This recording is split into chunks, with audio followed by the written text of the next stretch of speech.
Hi everyone. Yesterday when we left off, I told you that I wasn't totally sure if I wanted to do the numbering with all the intervals for the seventh chords today, or if I wanted to hold off until next week.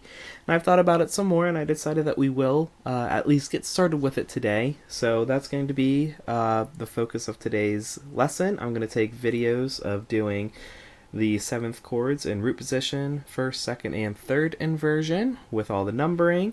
And there's going to be just a very short worksheet to go along with this. It's going to be even shorter than the one that you did yesterday. It should be pretty simple. So just a quick review of what we did yesterday is we looked at these triads. Now the word triad means a chord with exactly 3 different pitches in it.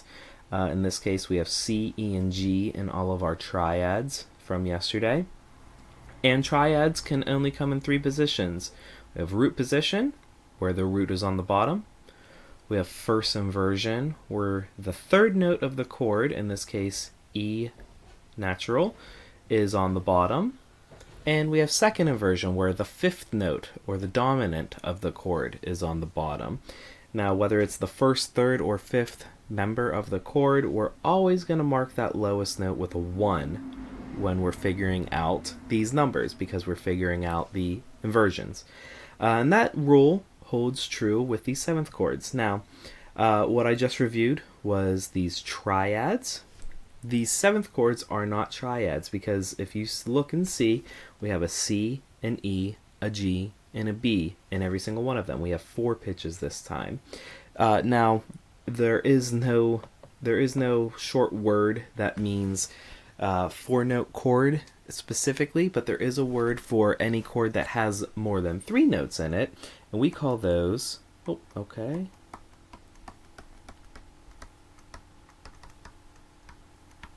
we call those extensions. And what that is referring to is the fact that they are extended harmony. When you take the typical 3 notes and you add more notes to that, we consider that to be an extension of the chords that we are used to. So today we're looking at extensions, specifically 7th chords. So let me turn off the pencil and I'm going to zoom in. Okay, I'm going to zoom in here. And let's just start with root position. So let me turn on the pencil. C major 7th chord in root position, we have C on the bottom, and then above that we have E, G, and B. So let's assume that we're in C major and write that C and that colon, because that's how we say we're in C major. And actually, I need to zoom in even more. This is going to be a little tight. Okay, so we're in C major. No matter what that bottom note is, we're going to mark it with, okay, there we go, we have the pencil now. We're going to mark the bottom note. We don't have pencil. There we go, we actually have the pencil now. I hope you're all laughing at me. We have the bottom note is always going to be a 1. Now from C up to E, that is a 3rd.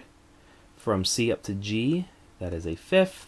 And from C up to B, that is a 7th. That's why we call these 7th chords, because the 7th above the root is in there. Now, if we're going to mark this with a Roman numeral, we would put that Roman numeral. In this case, we're going to put 1 because we're in C major. And all you have to do to mark a 7th chord in root position is write 7. Just like, let me scroll up right here, just like we don't have to worry about, okay, that's fast. We don't have to worry about the 5 and the 3 when we do the Roman numerals. We just write a 1 for a triad in root position. We don't have to worry about the 5 or the 3 for the 7th chord in root position either. We just write 1, 7, and that's exactly how you would say it. In the next video, I'm going to show you how to mark the C major 7th chord in first inversion.